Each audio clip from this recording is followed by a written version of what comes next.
মির্চির বিশেষ নিবেদন Times of পুরাণ।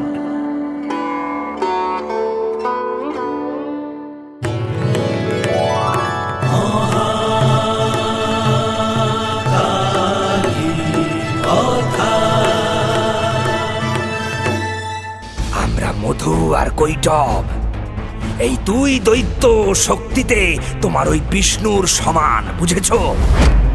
সৃষ্টিতে যখন দানবের শক্তি প্রবল হয়ে উঠবে, তখন আমাকে স্মরণ করো। দানবদের বিনাশ ঘটিয়ে আমি তোমাদের রক্ষা করব। প্রণাম মা ভদ্রকালী মহামায়া। হে মহাকালী, আপনাকে প্রণাম মা, আপনাকে প্রণাম। না না না, তুই নরকে পচবি। তোকে আছাড় মেরে মেরে ফেলবো আমি। এই দেখ। শুনছেন যোগিনী তন্ত্র ও কালিকা পুরাণ অবলম্বনে মহাকালীর কথা। আজ শুনবেন ভয়ঙ্করী কাল রাত্রি। কালকে যিনি কলন করেন তিনি কালী। কলন করেন মানে ধ্বংস করেন। কালী হলেন কালেরও ঊর্ধ্বে। মহাকালীর সঙ্গে ধ্বংস তাই মিলেমিশে রয়েছে। ধ্বংস মানে আগুন। আগুন যেমন শুদ্ধ করে, আগুন তেমন সমস্ত কিছু জ্বালিয়ে পুড়িয়ে বিনাশও করে দিতে পারে। মহাকালীর কথা বলতে গেলে তার অগ্নি স্বরূপের কথা বলতে হবে। মহাকালী নিত্য, তিনি চিদানন্দময়ী। সে সময় তার কোনো রূপ ছিল না, কোনো মূর্তি বা প্রকাশ কিছুই ছিল না। তিনি ছিলেন নিরাকারা, ধ্যানগম্যা। অধিকারী সাধক তার সাধনার মধ্যে দিয়ে এই মহাকালীর তেজ আর শক্তিকে উপলব্ধি করতেন। আর তাকে দর্শন করার স্বাদ জাগলে অগ্নিহোত্র যজ্ঞ করতেন তারা। ঋগ্বেদের যুগে এই অগ্নিই হল মহাকালীর একমাত্র পরিচয়। তেমনই এক যজ্ঞস্থলীকে দেখতে পাচ্ছি এবার। ওই যে বেদজ্ঞ প্রবীণ আচার্য কৌশিক ঋষি তার নবীন শিষ্যকে পাশে নিয়ে যজ্ঞের আহুতি দিতে যাচ্ছেন। এসো বৎস, যজ্ঞে এবার আহুতি দান করো। যথাজ্ঞা গুরুদেব। এই নাও ঘি আর সমিত। এবার হাত জোর করে বলো, ওম বৈশ্বানর জাত বেদ ইহাবহ লহিতাক্ষ সর্বকর্মাণি সাধয় স্বাহা। ওম বৈশ্যানর জাত বেদ ইহাবহ লহিতাক্ষ সর্বকর্মাধি সাধয়ে স্বাহা। এ কি বৎস, অগ্নি থেকে অত দূরে আহুতি দান করছো কেন? অগ্নি স্পর্শ না করলে শুদ্ধ হবে কি করে? কাছে এসো বৎস। মার্জনা করবেন গুরুদেব, আপনার যজ্ঞ অতি পবিত্র। তাই এই যজ্ঞের লেলিহান শিখা যেন আমার হাত শুদ্ধ এই সমিত গ্রাস করে নিতে চাইছে। এই তাপ আমি সহ্য করতে পারছি না প্রভু। শোনো বৎস, এই শিখা শুধুমাত্র অগ্নির অংশ নন, ইনি হলেন মহাকালী। এর স্পর্শ লাভ করলে তোমার জন্মান্তরের সমস্ত পাপ পুড়ে যাবে যে। এসো, সামনে এসো। মহাকালী, এই অগ্নিতে তাঁর বাস গুরুদেব? হ্যাঁ বৎস, অগ্নির এই 7টি শিখা হল 7টি জিহ্বা। এর একটি জিহ্বা মহাকালী স্বয়ং। এই 7টি জিহ্বার নাম কি গুরুদেব? কালী, করালী, মনোজবা, সুলোহিতা, সুধুস্রবর্ণা, স্ফুলিঙ্গিনী আর বিশ্বরূপী। এই হলেন অগ্নির 7টি জিহ্বা। এদের মধ্যে কালী আর করালী হলেন ঘোর কালো। মনোজবা হলেন মনের গতির মতো দ্রুতগামী। ইনি রক্তবর্ণা, সুধুস্রবর্ণার রং বাদামি। স্ফুলিঙ্গিনীর তেজ অতি ভয়ঙ্কর। তিনি অগ্নিস্ফুলিঙ্গ হয়ে সর্বত্র ছড়িয়ে পড়েন।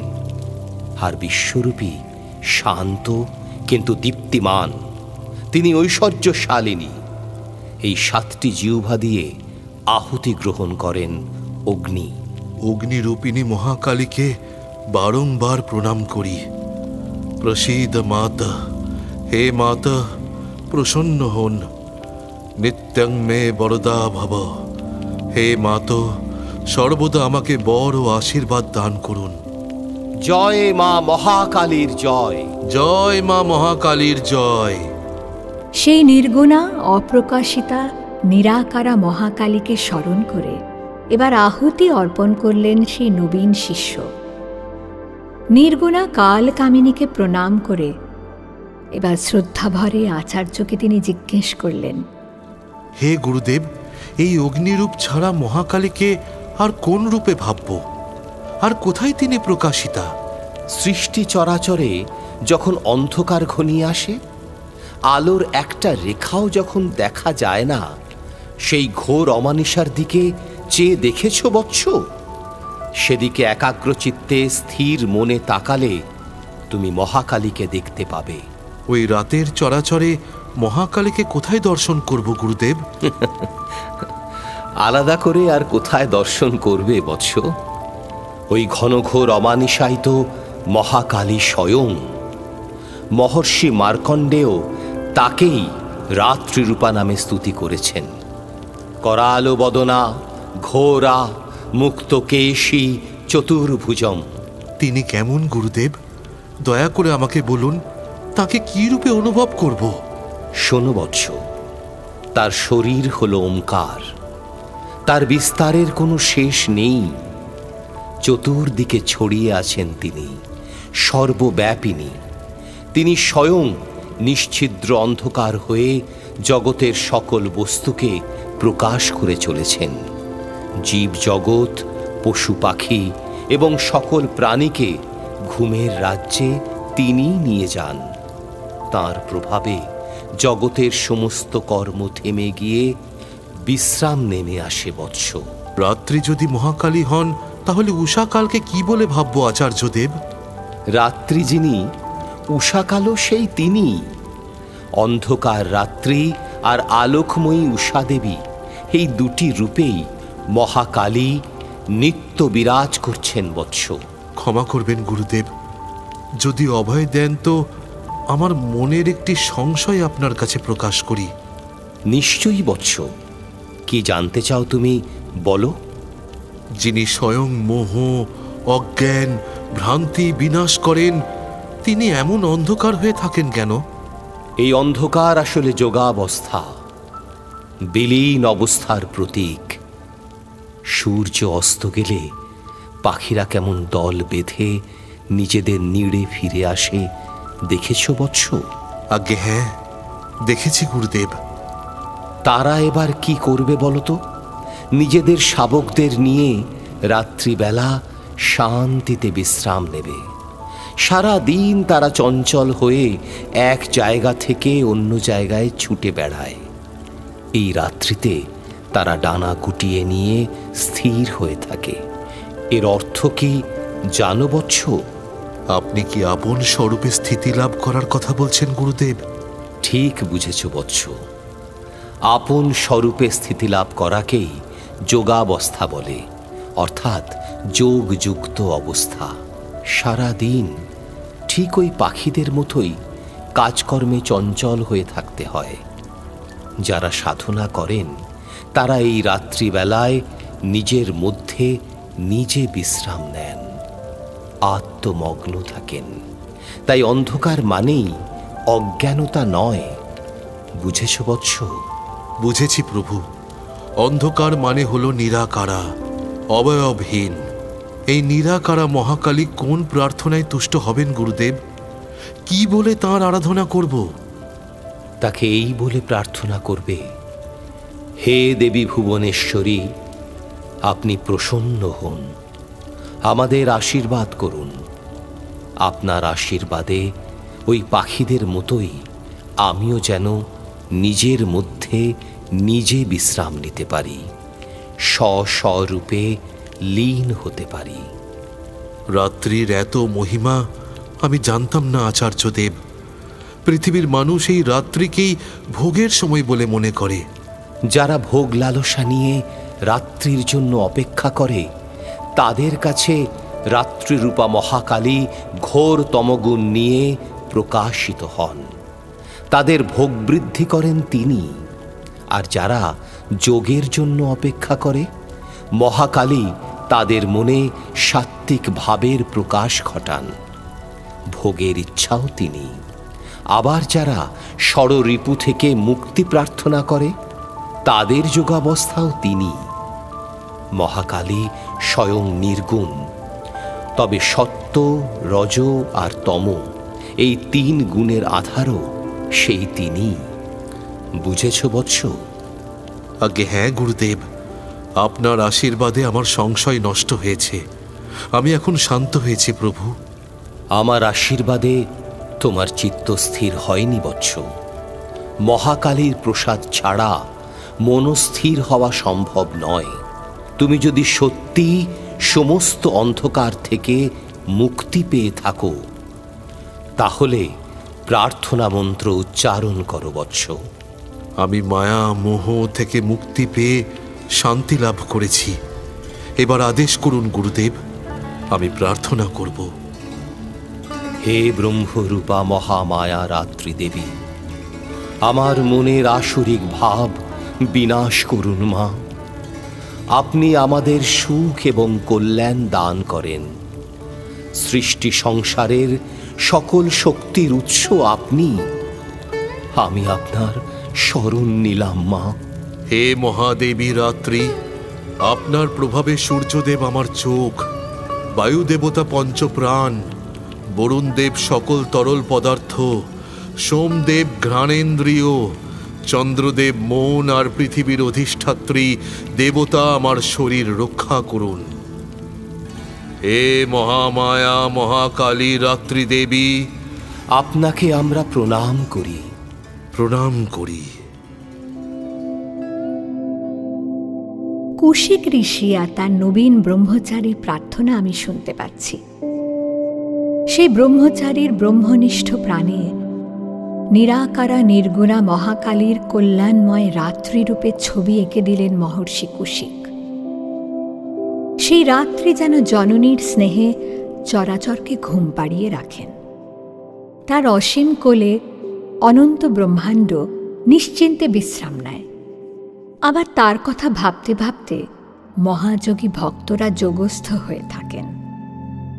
রাত্রিদেবীর আশীর্বাদে সর্বত্র যেন এক পরম শান্তি বিরাজ করে। ওই যে চরাচর ক্রমে স্তব্ধ হয়ে আসছে।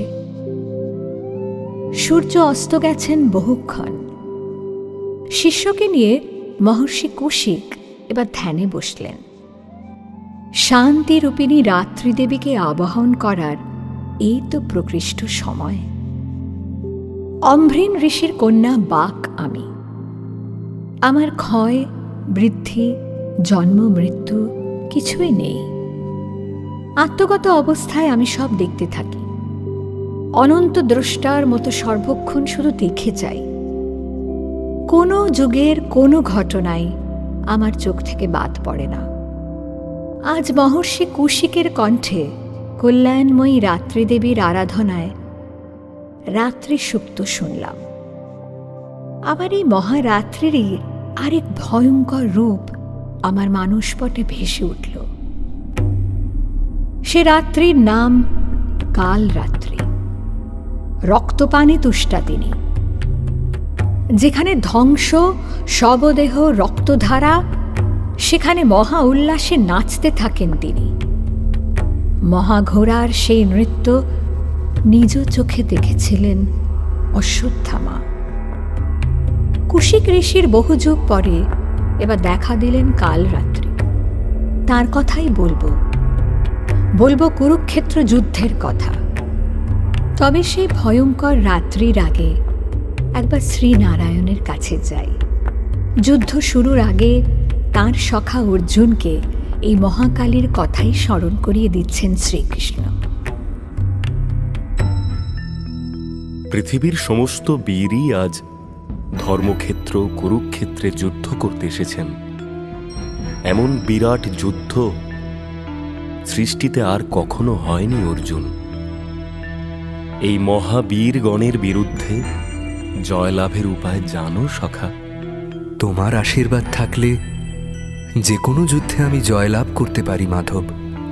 না সখা, আমার আশীর্বাদ নয়, মহাশক্তিকে প্রসন্ন করো সখা, মহামায়ার স্তব করো। তার আশীর্বাদে সকল বিপদ থেকে তুমি রক্ষা পাবে, আর এই যুদ্ধেও তুমি জয়লাভ করতে পারবে পার্থ। তাই হবে কেশব, তোমার আদেশ শিরোধার্য। সেই মহাশক্তিকে প্রসন্ন করব আমি।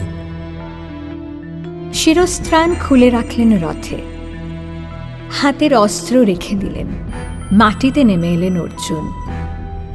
ভূমিষ্ঠ হয়ে প্রণাম করে মহাশক্তির উদ্দেশ্যে স্তব করতে লাগলেন তিনি। নমস্তে সিদ্ধ্যসেনানি আর্যে মন্দারবাসিনী, কুমারী কালী কপালী কপিলে কৃষ্ণ পিঙ্গলে, ভদ্রকালী নমস্তুভ্যং মহাকালী নমোস্তুতে, চণ্ডী চণ্ডে নমস্তুভ্যং তারিণী বরবর্ণিনী। হে কৃষ্ণ পিঙ্গলে কাত্যায়নী, হে গোপেন্দ্রানুজে নন্দ গোপকুলোদ্ভবে, হে পীতবাসিনী, হে কৃষ্ণে, হে কৈটভনাশিনী, আপনাকে প্রণাম। হে জগদম্বা, আপনার আশীর্বাদে এই যুদ্ধে যেন আমি জয়লাভ করতে পারি। হে বীর পাণ্ডব, অতি শীঘ্রই তুমি শত্রুদের পরাজিত করবে। স্বয়ং নারায়ণ শ্রীকৃষ্ণ তোমার সঙ্গে রয়েছেন। বজ্রধারী ইন্দ্রও তোমাকে জয় করতে পারবেন না। প্রণাম মা ভদ্রকালী মহামায়া। হে মহাকালী, আপনাকে প্রণাম মা, আপনাকে প্রণাম। অর্জুনের স্তবে প্রসন্ন ভদ্রকালী মহামায়ার শান্ত মূর্তি দেখলাম। আবার সেই কুরুক্ষেত্রে সেই রুধির প্রিয়া মহাকালীকে দেখেছি। অতি ভীমা তিনি, অতি ভয়ঙ্করী। মৃত্যুর শিয়রে তিনি এসে দাঁড়ান। লোলজিহ্বা, বিস্তার বদনা। ধ্বংসের মুহূর্তে সেই কাল কামিনী দেখা দেন। বলি নিতে আসেন তিনি। শবদেহ আর রক্ত দেখে তাঁর উল্লাস জাগে। দিক দিগন্তে উড়ে বেড়াচ্ছে তার মুক্ত কেশপাশ। রক্তবর্ণ দুটো চোখ, পরনে রক্ত বসন, হাতে বিরাট এক রজ্জু। মানুষ আর মৃত প্রাণীদের দেহ সেই রজ্জুতে বেঁধে নিয়ে যাবেন বলে ঘোর নিশীথে দৃষ্টদ্যুম্ন আর উপপাণ্ডবদের শিবিরের দরজায় নিঃশব্দে এসে দাঁড়িয়েছেন তিনি। ওই যে মুক্ত তরবারি হাতে নিয়ে সাক্ষাৎ যমের মতো আসছেন অশ্বত্থামা। মহাভারতের যুদ্ধ এখন শেষ।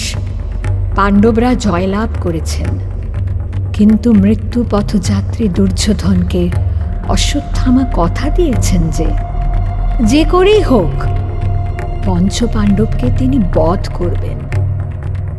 কৃপাচার্য আর কৃতবর্মার কোনো নিষেধ না শুনেই ঘোর রাতে অন্যায়ভাবে শত্রু নিধন করতে এসেছেন অশ্বত্থামা। পাণ্ডব সেনাপতি দৃষ্টদ্যুম্নের শিবিরের সামনে মাতুল কৃপাচার্য আর কৃতবর্মাকে প্রহরায় রেখেছেন তিনি। শেষবারের মতো তোমাকে নিষেধ করছি অশ্বত্থামা। তুমি যা করতে চলেছ তা অন্যায়। মহাবীর যোদ্ধা তুমি, এমন গুপ্তঘাতকের মতো আচরণ কেন করবে? আজ রাতটা কাটুক, কাল সূর্যোদয় হলে তুমি যা বলবে সেই পথেই যুদ্ধ করব আমরা। কথা শোনো পুত্র। অন্যায়? কোনটাকে আপনি অন্যায় বলছেন মাতুল? আমার পিতা দ্রোণাচার্যকে যেভাবে হত্যা করা হলো সেটা কি খুব ন্যায়সঙ্গত ছিল? মহারাজ দুর্যোধনকে যেভাবে আহত করা হলো সেখানেও ন্যায় ছিল কি? আর কর্ণবধের কথা আপনি ভুলে গেলেন? সেখানে অর্জুন কি ন্যায় করেছিল মাতুল? পাণ্ডবরা শুরুতে অন্যায় করেনি পুত্র। দুর্যোধন তার অন্যায়ের ফল ভোগ করেছে। একথা তুমি জানো না? তুমি নিজেও কেন সেই অন্যায় জালে জড়িয়ে পড়বে? সংযত হও পুত্র, সংযত হও। আমার কথা শোনো। মাতুল কৃপাচার্য, মিত্র কৃতবর্মা, আমার সিদ্ধান্তের প্রতি যদি আপনাদের আস্থা না থাকে তাহলে আপনারা আসবেন না। মহারাজ দুর্যোধন আমাকে সেনাপতি নিযুক্ত করেছেন, তার মর্যাদা আমাকে রাখতেই হবে। পিতৃহন্তার প্রতিশোধ আমি নেবই। আপনারা চলে যান, আমি একাই পাণ্ডবদের শেষ করে দেব আজ। অশ্বত্থামা শোনো। না মাতুল, আমি মহাদেবের ধ্যান করেছি, আমার স্তবে তাকে প্রসন্ন করেছি। মহাদেবের আশীর্বাদ আমার সঙ্গে রয়েছে, আমার কোনো ভয় নেই, জয় আমার হবেই। আপনারা আপনারা আমার পথ আটকাবেন না, দয়া করে সরে যান। না না অশ্বত্থামা, না, তোমাকে একা রেখে চলে যাওয়ার প্রশ্নই ওঠে না। তুমি আমাদের সেনাপতি, তোমার সঙ্গেই আমরা যাব। বেশ, তাহলে আপনাদের যুদ্ধে যেতে হবে না, ধ্বংস আমিই করব। আপনারা শুধু শিবিরের দ্বার দেশে পাহারা দেবেন, কোনো যোদ্ধা যেন পালিয়ে যেতে না পারে। কেউ বেরিয়ে এলেই আপনারা তাকে হত্যা করবেন। কৃপাচার্য আর কৃতবর্মাকে পাণ্ডব শিবিরের দরজায় রেখে অন্ধকারের মধ্যে ভেতরে ঢুকে গেলেন অশ্বত্থামা। কিন্তু এক ভয়ঙ্কর রুদ্র পুরুষ তাকে বাধা দিলেন। ধনুর্বাণ আর অন্যান্য অস্ত্রশস্ত্র নিয়ে পাণ্ডবদের দ্বার রক্ষা করছেন সেই রুদ্রমূর্তি। কোনো অস্ত্র দিয়েই তাকে পরাজিত করতে পারলেন না অশ্বত্থামা। তখন এক মনে সেই রুদ্র পুরুষের স্তব করতে লাগলেন তিনি। এবার সেই রুদ্রমূর্তি প্রসন্ন হলেন, বরাভয় রূপে দেখা দিলেন। মহাকালের অবতার রুদ্রদেবকে এবার চিনতে পারলেন অশ্বত্থামা, সাষ্টাঙ্গে প্রণাম করলেন তাকে। রুদ্রদেব এবার অশ্বত্থামার মুক্ত তরবারিতে প্রবেশ করলেন। তার শক্তি আর সাহসের কোনো সীমা রইল না। বিপুল বেগে পাণ্ডব শিবিরের দিকে ধেয়ে এলেন অশ্বত্থামা। রুদ্রমূর্তিতে ঝড়ের মতো ঘুমন্ত দৃষ্টদ্যুম্নের উপর আছড়ে পড়লেন তিনি। আমি জানি আপনি গুরুপুত্র অশ্বত্থামা। এই ঘোর অন্ধকারেও আপনাকে চিনতে পেরেছি। শুধু একটাই অনুরোধ, আমাকে অস্ত্র ধারণ করতে দিন। আমি তোকে অস্ত্র দিয়ে মারব না রে কাপুরুষ, এই মুষ্টির আঘাতে তোকে চোমালয়ে পাঠিয়ে দেব।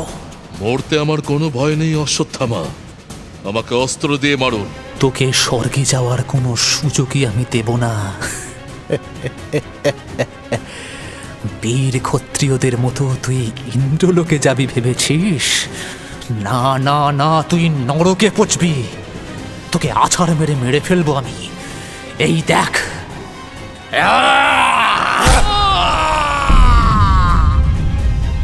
পাণ্ডব শিবিরে তাণ্ডব চালাতে লাগলেন অশ্বত্থামা।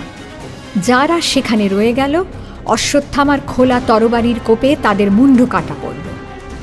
আর যারা পালাতে গেল, দ্বার দেশে কৃপাচার্য আর কৃতবর্মার হাতে তাদের মৃত্যু হল। দৃষ্টদ্যুম্নের শিবিরে ধ্বংসলীলা শেষ করে রক্তমাখা তরবারি উঁচিয়ে ধরে নিঃশব্দে পঞ্চপাণ্ডবের শিবিরের দিকে ছুটলেন অশ্বত্থামা। অন্ধকারে বুঝতে না পেরে পাণ্ডব ভেবে ঘুমন্ত 5 জন উপপাণ্ডবকে হত্যা করে উল্লাসে মত্ত হলেন তিনি। শেষ, সব শেষ। সবাইকে চোমালয়ে পাঠিয়েছি আমি। কুরুক্ষেত্র আজ শ্মশান ভূমি। চতুর্দিকে শুধু রক্ত, সব ছিন্ন মুন্ড, ছিন্ন ভিন্ন অঙ্গ প্রত্যঙ্গ ঠিক ঠিক করছে। দেখুন মহারাজ দুর্যোধন, আপনার কোনো সেনাপতি যা পারেনি, আমি তা পেরেছি। আমি অশ্বত্থামা তা করে দেখিয়েছি। সাক্ষাৎ কালান্তক জম হয়ে দাঁড়িয়ে আছেন অশ্বত্থামা, কৃপাচার্য আর কৃতবর্মা।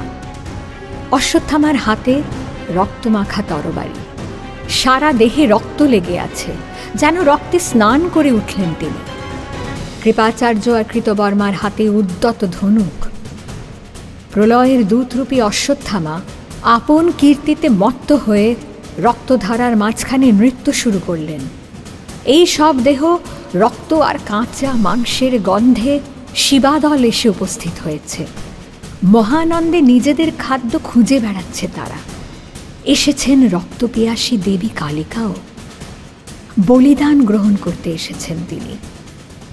রুদ্ররূপী অশ্বত্থামার প্রলয় তাণ্ডবের সঙ্গে বলিপ্রিয়া মহাদেবীর দারুণ অট্টহাস যোগ হয়ে কুরুক্ষেত্র মহাশ্মশানকে আরো ভয়ঙ্কর করে তুলেছে। হাতের পাশ দিয়ে শবদেহকে টেনে নিয়ে যাচ্ছেন তিনি। ভূমিতে রক্তের ধারা দেখে 3টি নয়ন তার রক্তবর্ণ হয়ে উঠেছে। ছিন্ন অঙ্গ আর কাটামুন্ডের স্তূপের পাশে দাঁড়িয়ে নর অস্থিগুলি মহানন্দে চিবিয়ে খাচ্ছেন। 2 কষ বয়ে রক্ত ঝরছে, ধিকি ধিকি জ্বলছে তার 3য় নয়ন। অস্থি প্রসাদের লোভে তাকে ঘিরে ধরেছে শিবার দল। সেই রুধির প্রিয়া দেবী কালিকার আশপাশে মৃত্যু জুড়েছে অসংখ্য ডাকিনী যোগিনী। তারা সকলেই তার আনন্দ আর স্ফূর্তি থেকে জন্ম নিয়েছে। একদিকে ভয়ঙ্করী দিগঙ্গনাদের শ্মশান নৃত্য, অন্যদিকে সাক্ষাৎ রুদ্রের অবতার অশ্বত্থামা। ঋষি কৌশিক তার শিষ্যকে দেখিয়েছিলেন রাত্রি দেবীর শান্ত প্রতিমা, আর অশ্বত্থামার তাণ্ডব দেখতে এলেন মহাভয়ঙ্করী কাল রাত্রি। সেই যে কৌশিক ঋষি বলেছিলেন না, তিনি শুদ্ধ সত্য গুণাময়ী, তিনি তামস স্বভাবা, গুণের এপিঠ আর ওপিঠ, নির্গুণা মহাকালীর প্রকাশেই সব সম্ভব। যে মহাকালীকে এইমাত্র দর্শন করলাম, সেই তমময়ী মহাকালী ভগবান বিষ্ণুর যোগনিদ্রা হয়েছিলেন।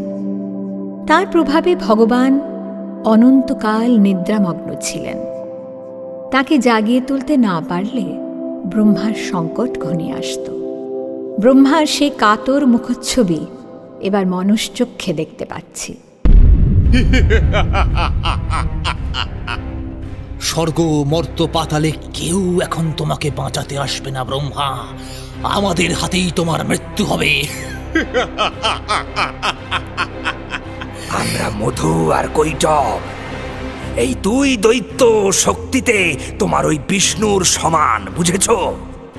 বিষ্ণুর কানের মল থেকে আমাদের জন্ম, বিষ্ণুর মতো আমরা অজেয়। ওরে পাপিষ্ঠ, এবার চুপ কর তোরা। ভগবান বিষ্ণুর সঙ্গে নিজেদের তুলনা করছিস? ভগবানের নিদ্রা যদি ভেঙে যায় তাহলে তোদের কি হবে জানিস? ধর মধু ধর, ওই ব্রহ্মাকে হাতের মুঠোয় পুরে নিয়ে আয়। তুমি মূর্খ ব্রহ্মা, তুমি মূর্খ। তোমার ভগবান এখন যোগ নিদ্রায় শুয়ে আছেন। তার নিদ্রা এত সহজে ভাঙবে না। হ্যাঁ, আর তিনি জেগে ওঠার আগেই তোমাকে হত্যা করে আমরাই শ্রেষ্ঠ হয়ে বসব, বুঝেছ? হে জগন্নিবাস, হে ভগবান, এ কি ভয়ানক বিপদে পড়লাম প্রভু। 2 ভয়ঙ্কর দৈত্য তো উন্মত্তের মতো আমাকে ধরতে আসছে। এবার কি হবে প্রভু? কার কাছে যাব? হ্যাঁ, কার কাছে? মা, মা মহামায়া, মা মহাকালী, হ্যাঁ, তিনি আমাকে রক্ষা করবেন। হ্যাঁ হ্যাঁ, আমাদের সৃষ্টির সময় তিনি প্রতিশ্রুতি দিয়েছিলেন যে আমাদের তিনি রক্ষা করবেন। হ্যাঁ হ্যাঁ, তাকেই এবার স্মরণ করি। বিষ্ণুর যোগ নিদ্রা রূপিণী মহামায়া মহাকালীকে প্রসন্ন করতে না পারলে ভগবানের নিদ্রাভঙ্গ হবে না। ব্রহ্মা বিষ্ণু মহেশ্বরকে মোহগ্রস্ত করে রাখার ক্ষমতা একমাত্র তাঁরই আছে। তাই সবার আগে তাঁকে প্রসন্ন করা কর্তব্য। তিনি প্রসন্ন হলে সমস্ত বিপদ থেকে মুক্তি লাভ করা সম্ভব। বিষ্ণু, ব্রহ্মা আর মহেশের শক্তি স্বরূপিণী সেই মহাকালী স্তব করতে লাগলেন ব্রহ্মা। হে দেবী, আপনি অমৃতময়ী, প্রণবরূপা, আপনি এই জগৎ সৃষ্টি করেছেন, এই জগৎ আপনি ধারণ করে আছেন। আবার প্রলয়কালে আপনি একে সংহার করবেন। হে দেবী, আপনি কাল রাত্রি, মহারাত্রি, মহামোহনিশা আর মানুষী রাত্রিও আপনি। স্বয়ং পরমেশ্বরকেই আপনি নিদ্রায় আবিষ্ট করেছেন। ত্রিলোকের কে আপনার স্তব করতে পারে দেবী? হে দেবী, আপনি প্রসন্ন হন, আপনি প্রসন্ন হন দেবী। তোমার প্রার্থনায় আমি তুষ্ট হয়েছি বিধাতা। তোমার কোনো ভয় নেই। বিষ্ণু নারায়ণ এবার জেগে উঠবেন। আমি যোগমায়া তাকে আচ্ছাদন করেছিলাম। ব্রহ্মা স্তবে তুষ্ট হয়ে বিষ্ণুর চোখ, নাক, মুখ, বাহু এবং হৃদয় থেকে বেরিয়ে এলেন যোগ নিদ্রা রূপিণী সেই মহামায়া। তাকেই মহাকালী বলে স্তব করেছিলেন ব্রহ্মা। সৃষ্টিকর্তার চোখের সামনে তিনি রূপ ধারণ করে তাকে আশীর্বাদ করলেন। যোগনিদ্রার প্রভাবমুক্ত হয়ে জেগে উঠলেন বিষ্ণু। মধু ও কৈটবকে দেখে হুঙ্কার দিয়ে এবার মহাযুদ্ধ শুরু করলেন। হ্যাঁ বিষ্ণু, আমরা বড়ই আনন্দিত। এসো, আমাদের কাছে বর প্রার্থনা করো। তোমরা আমাকে বর দিতে চাও? বেশ, তাহলে এই বর দাও যেন আমি তোমাদের বধ করতে পারি। তুমি যা চাইছো তাই হবে নারায়ণ। তুমি আমাদের নিধন করবে, তবে আমাদের একটা শর্ত আছে। বলো, কি শর্ত? প্রলয়ের পর সমস্ত সৃষ্টি চরাচর জলমগ্ন হয়ে আছে, দেখেছ? আমাদের এমন জায়গায় বধ করবে যেখানে কোনো জল নেই। আচ্ছা বেশ, তাই হবে। তোমাদের শর্ত আমি মেনে নিই। মধু আর কৈটবের মাথা নিজের জঙ্ঘায় রাখলেন বিষ্ণু। তারপর সুদর্শন চক্রকে আহ্বান করলেন। অতি ভীষণ সুদর্শন এসে দুই অসুরের মাথা সেখানেই কেটে ফেলল। তাদের দুই ছিন্নমুণ্ড ভগবানের কোলেই পড়ে রইল। মহামায়া মহাকালীর প্রভাবে অসুরদের বুদ্ধিনাশ আর বিনাশের পর ব্রহ্মা এবং বিষ্ণু মিলিতভাবে সেই মহাশক্তি স্তব করতে লাগলেন। মা, যখন আসুরিক শক্তি প্রবল হয়ে উঠবে, সৃষ্টিতে ঘোর বিপদ দেখা দেবে, এভাবেই আপনি আমাদের রক্ষা করবেন মা। আমরা আপনার শরণাগত। হে মা মহামায়া, হে মহাকালী, আপনাকে প্রণাম জানাই মা, আপনাকে প্রণাম। তোমরা ভয় পেও না বৎস, শোক করো না। সৃষ্টিতে যখন দানবের শক্তি প্রবল হয়ে উঠবে, তখন আমাকে স্মরণ করুন। দানবদের বিনাশ ঘটিয়ে আমি তোমাদের রক্ষা করব। জয় মা মহাকালীর জয়, জয় মা ভদ্রকালীর জয়। ভদ্রকালী নামে মহাকালীর জয়ধ্বনি করলেন ভগবান বিষ্ণু। কারণ মহামায়া এবার দেবতাদের মঙ্গলের প্রতিশ্রুতি দিয়েছেন যে ভদ্রকালী রূপে তিনি মঙ্গল বিধান করেন। ভদ্রকালী কখনো বা অতি প্রসন্ন, আবার কখনো বা নির্দয় কঠিন। না, মহামাতৃকা অবশ্য নিষ্ঠুর নন। তারই আপাত উগ্র নিষ্ঠুর রূপের নেপথ্যেও জগৎ কল্যাণের এক মহতী ইচ্ছা লুকিয়ে থাকে। দুষ্টের বিনাশ করার সময় মহাভয়ঙ্করী উগ্ররূপা হয়ে উঠতে হয় তাকে। তবে পরিণামে আবার সেই কল্যাণপ্রদ বরাভয়া মাতৃমূর্তিতেই তিনি প্রকাশিত হন। সৃষ্টির প্রারম্ভে মহাকালীর সুবিশাল ভয়ানক আকৃতি আর তার মহাভয়ঙ্কর সেই নৃত্যের সাক্ষী হয়েছেন ব্রহ্মা।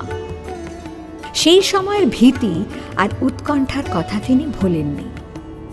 এখন নারায়ণের মুখ থেকে ভদ্রকালীর নাম শুনে ব্রহ্মা অবাক হয়ে জিজ্ঞাসা করলেন, হে জনার্দন, মহাকালী, মহামায়াকে আপনি ভদ্রকালী বলে প্রণাম জানালেন।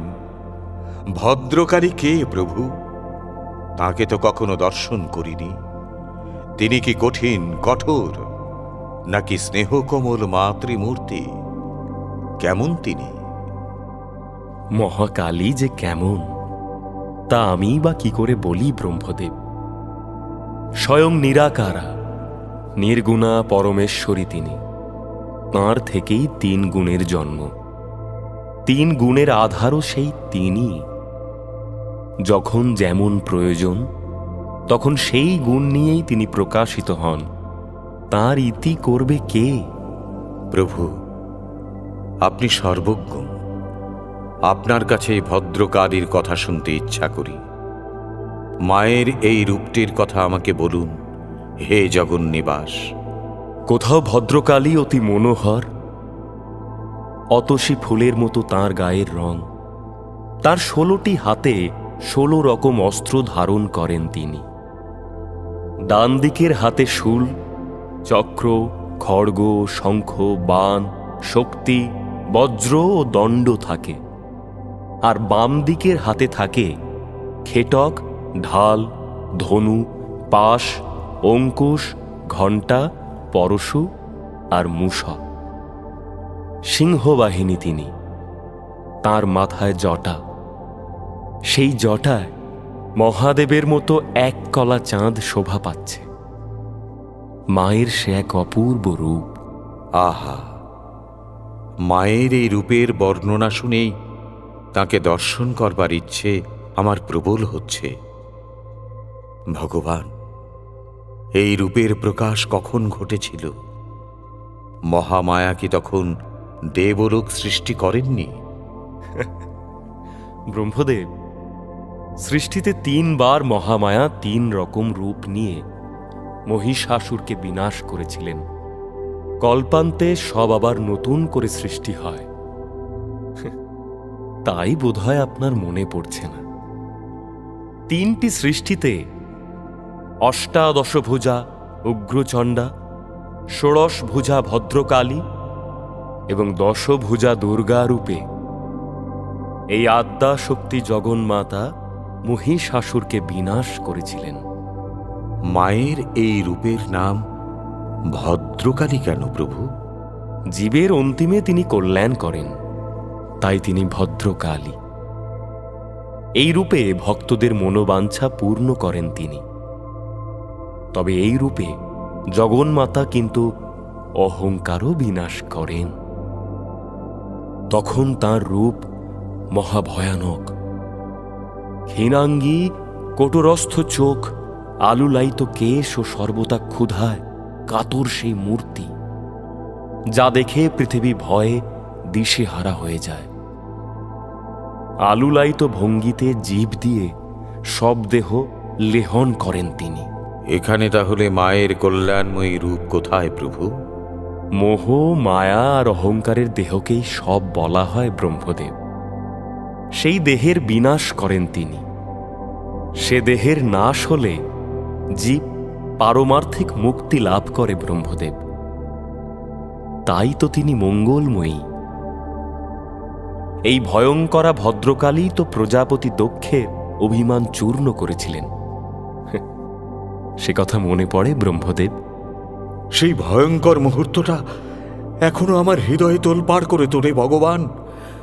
আমার ধ্যান স্তিমিত হয়ে আসে। চারদিকে সে কাল রাত্রির ভয়ানক গর্জন শুনতে পাই প্রভু। সৃষ্টি থাকলে বিনাশ তো থাকবেই ব্রহ্মদেব। প্রজাপতি দক্ষের যে ঔদ্ধত্য, তার বিনাশ ঘটাতে গিয়েই মহামায়া ভদ্রকালী রূপে আবির্ভূতা হয়েছিলেন। তার মঙ্গলময়ী সতী দেহখানি সেই যজ্ঞস্থলেই প্রাণহীন হয়ে পড়েছিল। তাই তো সেই ভদ্রকালীর ঘনঘোর গর্জন শোনা গিয়েছিল প্রজাপতি। সবটাই তো আসলে রূপান্তর। বিষ্ণু নারায়ণের কথা শুনতে শুনতে ব্রহ্মা বসলেন ধ্যানে। নারায়ণও অচল অটল স্থির হয়ে রইলেন। সেই রণ উন্মত্তা মহাঘোরার কথা ভাবতে ভাবতে ভগবানের দিব্য তনুতে শিহরণ জেগে উঠল। তাদের স্মরণ মননের তরঙ্গ বুঝি মহেশ্বরকেও স্পর্শ করল। এবার তাঁর ধ্যান ভঙ্গ হল। কপালের তৃতীয় চোখ থেকে বিচ্ছুরিত হল অনন্ত উজ্জ্বল জ্যোতি। সেই অপার্থিব জ্যোতির পথে ত্রিকাল যেন একই বিন্দুতে মিশে গেল।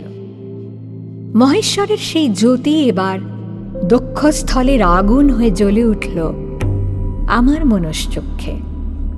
ওই যে শুরু হয়েছে সেই মহাযজ্ঞ, মহাবিনাশের আবহ তৈরি হচ্ছে এবার। মদমত্ত অহংকারের নাশ করতে আসবেন ভদ্রকালী, তার আর বেশি দেরি নেই। মহামায়ার সেই করালি রূপ আমাকে প্রবল আকর্ষণ করছে। নিজের হৃদয় বিন্দুতে নিবিষ্ট হচ্ছি এবার।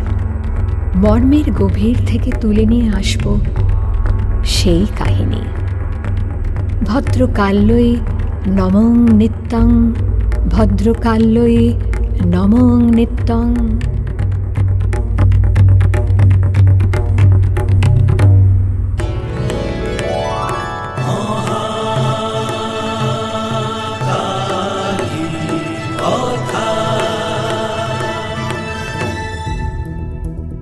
শিবের অপমানে প্রাণত্যাগ করেছেন সতী। অহংকারী দক্ষের যজ্ঞ ধ্বংস করতে প্রলয়ঙ্কারী ভদ্রকালী ছুটে আসছেন এবার। তার সঙ্গী বীরভদ্র। তার ভয়ানক রূপ দেখে দেবতারা ত্রাহি ত্রাহি রব তুলে যে যেদিকে পারছেন ছুটতে শুরু করেছেন। বিষ্ণুর রাম অবতারে আবার সেই ভদ্রকালীর দর্শন মিলল লঙ্কা নগরীতে মহি রাবণের মন্দিরে। রাম লক্ষ্মণকে সেখানে বলি দিতে নিয়ে এলো মহি রাবণ। তারপর সেই কাহিনী নিয়েই ফিরে আসছে আগামী পর্বে। শুনলেন যোগিনী তন্ত্র ও কালিকা পুরাণ অবলম্বনে মহাকালীর কথা। মুখ্য ভূমিকায় সূত্রধর বাকের চরিত্রে ইন্দ্রাণী চক্রবর্তী, কালী অমৃতা রায়, গুরু পল্লব বিষ্ণু, ধৃষ্টদ্যুম্ন শিষ্য রামস্বরূপ গাঙ্গুলি, কৃষ্ণ বিষ্ণু সৌমেন চক্রবর্তী, অর্জুন কৈটব আর্য জানা, কৃপাচার্য পার্থ রায়, অশ্বত্থামা মধু আলাপন মুখার্জি, ব্রহ্মা উৎপল সরকার, নাট্যরূপ মহুয়া বন্দ্যোপাধ্যায়, শব্দগ্রহণ সত্যজিৎ সেন, শব্দ পরিকল্পনা আবহ ও মিশ্রণ সব্যসাচী মুখার্জি, পরিচালনায় শাওলি মজুমদার, সৃজনশীল পরিচালনা ইন্দ্রাণী চক্রবর্তী, প্রযোজনা প্যাস্টেল এন্টারটেইনমেন্ট। টাইমস অফ পুরাণ আপনার জন্য মির্চি বাংলা ইউটিউব চ্যানেল এবং গানা অ্যাপে